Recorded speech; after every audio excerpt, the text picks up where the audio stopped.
UP राज्य forensic विज्ञान संस्थान का कार्यक्रम साइबर युद्ध के आयाम विषय पर 3 दिवसीय समिट रखी गई है। मुख्यमंत्री योगी आदित्यनाथ इंटरनेशनल समिट का शुभारंभ करेंगे। 18 से 20 अगस्त तक इंटरनेशनल समिट चलेगी। विशेषज्ञ और विचारक उभरते साइबर खतरों पर अपने विचार रखेंगे। कानूनी नीतियों और अत्याधुनिक प्रतिवादों पर विचार किया जाएगा।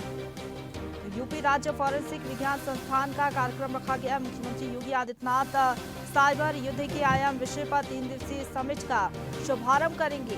इंटरनेशनल समिट का शुभारंभ करने के लिए मुख्यमंत्री पहुंचेंगे। 18 से 20 अगस्त तक इंटरनेशनल समिट चलेगी। आज से आगाज होगा। 20 तारीख तक इंटरनेशनल समिट का आयोजन होगा। साइबर युद्ध के आयाम विषय पर 3 दिवसीय समिट रखी गई है। मुख्यमंत्री योगी आदित्यनाथ इंटरनेशनल समिट का शुभारंभ करेंगे। 20 अगस्त तक इंटरनेशनल समिट चलेगी। तो साइबर अपराध से जुड़े हुए विषयों पर जो विशेषज्ञ होंगे वो अपने विचार रखेंगे। साइबर युद्ध के आयाम विषय पर 3 दिवसीय समिट रखी गई है। मुख्यमंत्री योगी आदित्यनाथ इंटरनेशनल समिट का शुभारंभ करेंगे। आज से इसका आगाज होगा। 20 अगस्त तक इंटरनेशनल समिट चलेगी।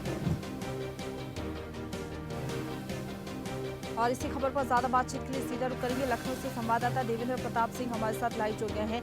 देवेंद्र, साइबर से जुड़े हुए जो अपराध है विषय को लेकर इंटरनेशनल समिट रखी गई है। मुख्यमंत्री योगी आदित्यनाथ शुभारंभ करने के लिए पहुंचेंगे, क्या तैयारियां हैं?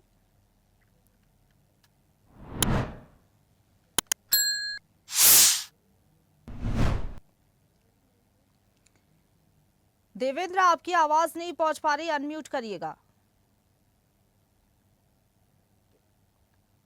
हाँ हाँ, देखिए प्रशंसा बता दो कि मुख्यमंत्री जो है योगी आदित्यनाथ वो लगातार प्रदेश के लिए कुछ ना कुछ नया काम करते हुए नजर आ रहे हैं। इसके साथ ही आपको बता दें इस बार मुख्यमंत्री जो है 75 साइबर वैन वो आज उसको हरी झंडी दिखाकर रवाना करेंगे।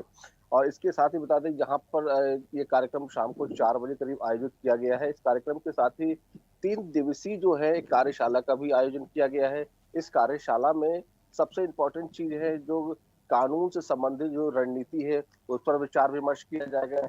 इसके साथ ही अगर बताया जाए साइबर युद्ध के आयाम है उस पर विचार विमर्श किए जाएंगे। बहुपेक्षिक कानून के जो ढांचे हैं उस पर विचार विमर्श किए जाएंगे। फॉरेंसिक रणनीति क्या है, किस तरीके से हमें काम करना है प्रदेश में और कानून व्यवस्था को सुरक्षित रखना है, कानून व्यवस्था को बनाए रखना है, ये कैसे करेगा, ये पूरा 3 दिवसीय का आयोजन भी किया गया है। इस पूरे 3 दिवसीय कार्यशाला में बताया गया है तकरीबन देश विदेश के विशेषज्ञ हैं वो शामिल होंगे और इसमें तकरीबन 100 लोगों की ज्यादा संख्या बताई गई है। 100 लोगों से ज्यादा देश विशेषज्ञ लोग शामिल हो सकते हैं। प्रशंसा अगर हम बात करें केवल जो फॉरेंसिक लैब जो वैन है उसकी अगर हम बात करें कि आखिर इस वैन में क्या खासियत है और क्या लाभ इसको प्रदेश को मिलेगा और क्या लाभ कानून को मिलेगा, तो अगर इसकी बात करें तो इससे पहले ये वैन दिल्ली में ऑलरेडी पहले से ही चल रही है जिसकी शुरुआत खुद अमित शाह ने की थी।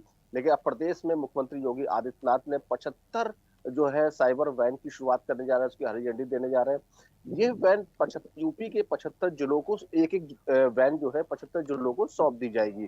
और साथ ही हर जिले में एक साइबर वैन रहेगा। इससे कानून को यहाँ तक कि हमारे जो पुलिस अधिकारी हैं उनको किसी भी केस को सॉल्व करने में अब बहुत ज्यादा समय नहीं लगाना पड़ेगा। इसके साथ ही इतना ज्यादा कि जो भी बड़ा जैसे कोई कांड होता है, बड़ा केस होता है, तो मौके पर वैन वहां पहुंचेगी। वैन में लगभग सारी जांचों की सुविधाएं वहां दी जाएंगी। अगर कोई ब्लड चेक करना है वहां तुरंत ब्लड चेक भी हो जाएगा। कारतूस है किस कहाँ से लिया गया है, क्या है, उसकी व्यवस्थाएं दी जाएगी। उसमें दूरबीन की व्यवस्था रखी गई है। यानी देखा जाए तो एक तरह से हाईटेक वैन जो है ये पूरी तैयारी की गई है ताकि इसमें हमें किसी चीज को केस को सॉल्व करने में बहुत लंबा समय देना पड़े। क्योंकि अक्सर ऐसा होता है कि जब कोई केस होता है, मुकदमा केसेस होते हैं, पुलिस जाती है, जांच पड़ताल करती है, वहां से सैंपल लेती है, सैंपल फिर वो ऑफिस भेजा जाता है और वहां जाने के बाद उसका रिपोर्ट आती है। इसमें काफी लंबा समय लग जाता है। तो इस लंबे समय को खत्म करने के लिए ये जो लैब वैन का इस्तेमाल किया गया है ये कहीं ना कहीं पुलिस को काफी सफल साबित होगा। जी प्रस्तुत। बिल्कुल, बहुत बड़ी सौगात ये कहेंगे जिस तरीके से आप बता रहे हैं कि जो वैन है इसके ज़रिए कानून व्यवस्था भी जो है सुदृढ़ हो सकेगी। देवेंद्र, अगर बात करें साइबर क्राइम, हम देख रहे हैं काफी तेजी से बढ़ रहा है और ये बहुत बड़ी चुनौती भी है पुलिस प्रशासन के लिए भी कि ऐसे जो मामले हैं उनको कैसे कम किया जाए, लोगों को भी जो है बताया जाए, जागरूक किया जाए, इनके बचाव के खतरे के जो उपाय क्या है, कैसे लोगों को जागरूक किया जा सकता है, इन विषयों को लेकर भी जो विशेषज्ञ है वो अपने विचार रखेंगे। देखिए प्रशंसा, ये आप बिल्कुल सही कह रहे हैं कि साइबर क्राइम इस वक्त इतना बड़ा क्राइम बनता जा रहा है, क्योंकि साइबर क्राइम जो है वो एक क्षेत्र पर रह के नहीं किया जाता है। अधिकतर अगर लखनऊ में किसी के साथ कोई घटना हुई है तो उस कड़ी है वो कहीं ना कहीं किसी अदर राज्य में या फिर हो सकता है अदर कंट्री में जुड़ती दिखाई देती है। तो जिससे पुलिस के काफी हद तक नाराज जो कह सकते हैं कि मायूसी मिलती है, उसको पूरी तरीके से सॉल्व नहीं कर सकते हैं। लेकिन साइबर को किस तरीके से हम रोका जा सकते हैं, इसके लिए सबसे इम्पोर्टेंट चीज है वो है हमारा अवेयरनेस। अगर हम अवेयर रहेंगे तो हद तक हम कंट्रोल कर सकते हैं, रोक सकते हैं।